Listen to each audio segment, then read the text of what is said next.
So, welcome back, everybody. This is Jensentational speaking. I know it's been a little bit of a time since I've last recorded a video. However, I really wanted to record this just because now we're in the later stages of the tournament. We're in the top three. I'm not going to spoil anything for anyone who just watches the YouTube. However, I want to go over this match in particular just because A, it's a little bit of a shorter one, and B, it has two players whom I really like. You know, I'm friends with both of them, and I've played both of them before, whether it be just friendlies or in a tournament. So, actually, I don't know if I've played Oathkeeper in a tournament, but, you know, whatever.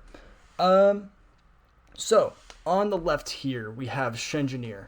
Now, Shengineer is a little bit newer to GSCNU particularly, but, and he's definitely well entrenched in the NU crowd. One of the best, probably the best SV NUer right now. Very good at advanced NU as well. You know, he's really known for these well-built play styles, which can kind of just take a whole game all on its own. You know, he definitely works in the builder, and then also added in with a really high skill level of playing is just ferocious. Absolutely ferocious. He beat me in the most recent GSCNU Cup, actually. So I've seen this firsthand, you know, and both in SV and GSC so far, he's been absolutely crazy. And he even does this in advance too. He's just a player. He's just a player. I don't know what else to say. But we have another really good builder on the side here, Oathkeeper. Now, Oathkeeper's been playing GSCNU for a lot longer. I can't pull up any recent tournament results within the last year because I don't think Oathkeeper played GSCPL last year, but we were teammates on NUFL together, and he provided a lot of really good input. He even has some of his teams on the sample sheet at the moment are even his samples. You know, he's really good at playing with these cursed normals from what I've seen, like Dunsparce and whatnot. So I wonder if we're going to see anything from there. Now, I should go over, this is game 2 of their set. The first game, Oathkeeper lost, and it is now 0-1. So there's going to be a little bit of, I wouldn't say mind games, but definitely like an attitude shift, like an attitude adjustment from this match, because of course Oathkeeper's playing a game down. You want to lock in for that, but Shen also gets a little bit of breathing room.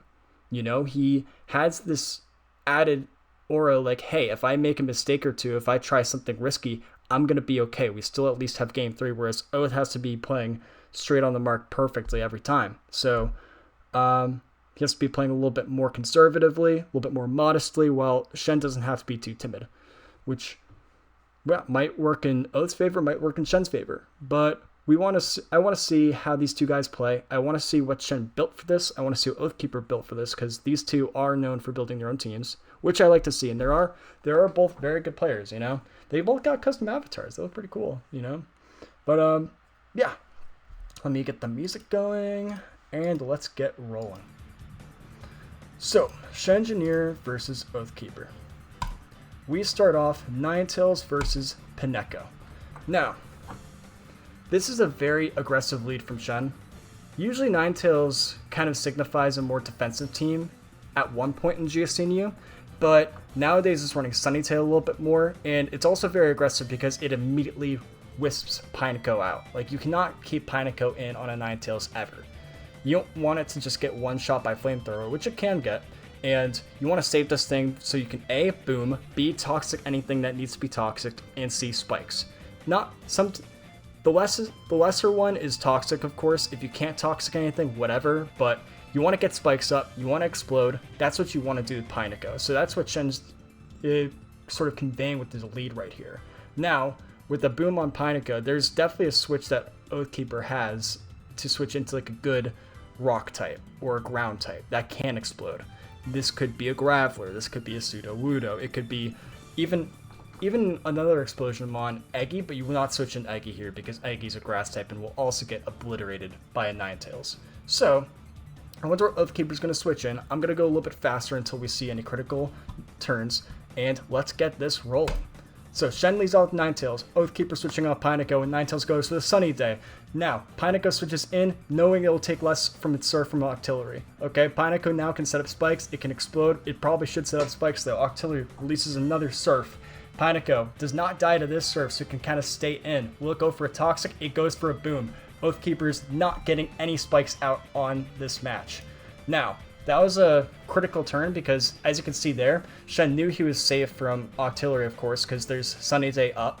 That's one of the big driving forces behind Sunny Day. It really utilizes some of your Pokemon that would get obliterated normally by those Octillery Surfs, the highest special attacker in the tier, to actually do what they're meant to do. And Pineco, even though it died and it just exploded, it is a huge enabler of this match because now it can just kind of stay up. All the spikes can stay up. Pineco is also a rapid spinner, mind you, so that might be Oathkeeper's only rapid spinner on the team, unless he's also got another one like a Hitmon, but I heavily doubt that with how this team is going so far. If you have what you don't really want to, with how it's going so far and how a Pineco lead works, you don't really want to be having 2 rapid spins. You need some more offense than Oathkeeper's already shown. So now we see this lead. This is a Primeape versus Weezing lead, and right now Shen's also in the sun. So usually if a Weezing is switching into a Primeape, you'd want a Thunder, and you don't really want to stay in on Primeape because Sludge Bomb does so much to Sludge Bomb off of Weezing does so much to Primeape, and on top of that, if you want to go for like a Thunder Para, which is a 30% chance, it's Sun, so you only have a 50% chance of hitting that Thunder Para, which I'm gonna do the calcs in my head, and they're very low. You don't want to go for that. So Cross Chop doesn't do anything to Weezing either. You're kind of wasting a turn if you sit in on Primeape, and you're wasting a lot of valuable HP, especially with an Octillery right there, which does do a great deal to Primeape as well. Definitely not a switch in, but you want to save that HP because if things get dire, you might need to have to switch in that Primeape to an Octillery, and you don't want to be in that situation. So I presume Shen's going to switch out here, and Weezing's probably going to go for a Sludge Bomb, and we'll take it from there. Getting leftovers HP. Now, Sudowoodo switches in. Weezing does go to a Sludge Bomb. It crits on Sudowoodo. Thank goodness Primeape switched out. Sudowoodo now gearing up for will it Boom, will it Curse Up, will it EQ, Rock Slide? It gets the Curse Up with Kingler switching in. This could be a Surf Kingler with Double Edge, or it could be HP Ground Sword Stance sub. It is the HP Ground set. It gets the Sword Stance up. Let's see. It has a sub too, so that's even more of a signifier. It's HP Ground. Sudowoodo goes for 2 Rock Slides, getting so much HP off this Kingler. How much does HP Ground do? It deals nearly 50%, but Sudowoodo goes for the Earthquake. Will Shen conserve the Sudowoodo here? Yes, he goes for Sphero and gets a switch right on the HP Ground. So now we see a little bit more of these guys' teams. I don't know like the full extent of Oathkeeper's team right here, just because I don't usually pair Octillery and Kingler when I'm building.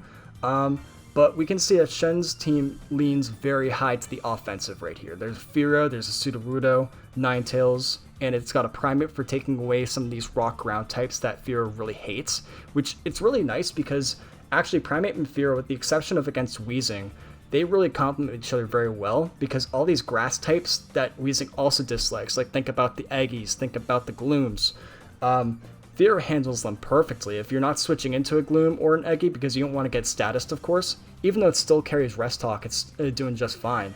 And these two mons also really hate Weezing, which is why Ninetales works pretty well with this too. I have to see more of Oathkeeper's team to comment, but yeah, also looks like a pretty good team. So, Kingler gets the lefty's HP, switches out to Weezing again. Fearow going for the Double Edge, getting as much HP off on this Weezing as possible. Will Oathkeeper actually do an early explosion on this Weezing or not? Let's see. It gets the Thunder off, rips it off, no para, no para. Switches out for Octillery. Now Ninetales could go for a Sunny Day here, which it will. Octillery can kind of let some Surfs go, or Shen can stay in on Ninetales. Nope, he chooses to switch out to Weezing. Now, what's this Weezing going to do? Stantler switches in. Okay, I like this team. But it's a Curse Weezing. Let's see what happen. Let's see what's going to happen here. It's not doing enough damage to this Weezing, and it's taking a lot from that Sludge Bomb. It's taking so much. Ooh, and it has to kind of go down. And maybe Weezing can get a good attack off here. I don't know if Fire Blast would kill without the sun, but it doesn't matter. Shen switches out. Ninetales takes the Fire Blast like a champ, and it's probably going to go for another Sunny Day right here. Thunder off. And Para's the Ninetales. If I were Shen, I'd sack this here. He does. Okay. But, oh, he goes to the rest too. I thought that would kill. I thought that would get it. But, now let me actually pause right here, because I'm really wondering what this last Pokemon is. Now, this, from what I'm seeing, this team doesn't do the best into Xatu. It's got a Kingler, it's got an Artillery, which they all can tank Xatu, but Weezing, Stamp, it's not really the best. He could have a Houndour. Houndour would be fun, you know? That'll be a little bit of fun mon. But you kind of need to have something to damage the Xatu for a lot more than HP Electric. And could be a Houndour. Or it could even be an Execute in the back, just there to spread status that he hasn't had the chance. There's no chance to take Execute out on this so far, except for the Primeape, which would actually be a little bit redundant, because if you have Weezing and Eggy, it's sort of like a... It's not bad, but it just feels a little bit clunky, in my opinion. I actually wonder what is Oathkeeper's last. So I'm going to play again. Gets the rest off, and Oathkeeper explodes onto the Ninetales using his Weezing. It's 4-3 now, and the Houndour comes out. So there are 2 turns left in Sun here. There are 2 turns left in Sun, or no, 3. I think when the now 2. Okay, so now it's a little bit of a contentious situation for Shengineer, because you don't really want to switch much onto these Pokemon. Like Sudowoodo tanks this Fire Blast the best. It's boosted by Sun. Let me actually do the calcs to see if it gets this Weezing down. Houndour and you Pursuit and Weezing. I don't have to do any EVs. So yeah, 49% no Sun. So with Sun, yeah, it is definitely taking apart this Weezing. Let me actually check the Primeape ones too, because I don't typically use Houndour on. Oh, wrong one. Wrong one.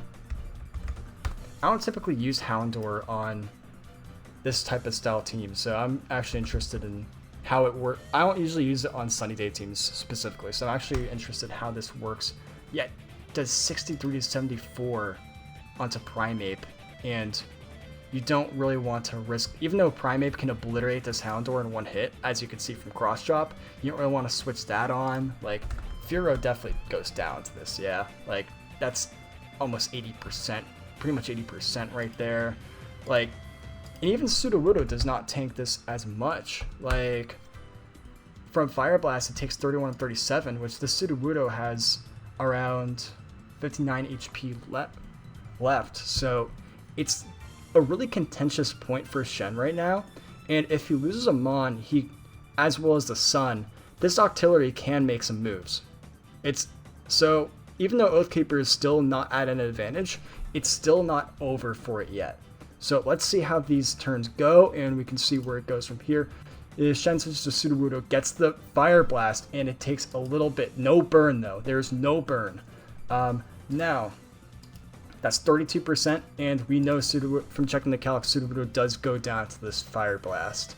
The game will be a little bit tougher for Oathkeeper, but if you can get the Sudowoodo down without exploding, if he hits this Fire Blast, then there's a small chance, because Octillery still got a lot of HP. Primeape can miss a bunch of attacks, and with HP Electric or Ice Beam, which I don't like Ice Beam, so mostly it's HP Electric on Octillery for these very reasons, actually. You can get some good hits onto this Fearow, and I can see an endgame where it is Kingler versus Weezing, and you have to kind of play mind games. Like, is he going to sub or is he going to SD on this Kingler? And it could go there only if this Houndour can miss this or hit this Fire Blast. Misspeaking. Let me pause. Ooh, and it misses. And it's over from there. It is over from there. There is no... At that point, you cannot get back from it, because you switch in, and Weezing can now explode on either one of these two, and Primeape and Fearow can handle Kingler well. So that's it. Thank you all very much for joining in. One more announcement that I have to make at the end of this video, and I'm going to post this in the thread as well, but I've also added more to the prize pool, so I will be releasing any information about that post with this video. Thank you very much for watching. Hope you all have a good day.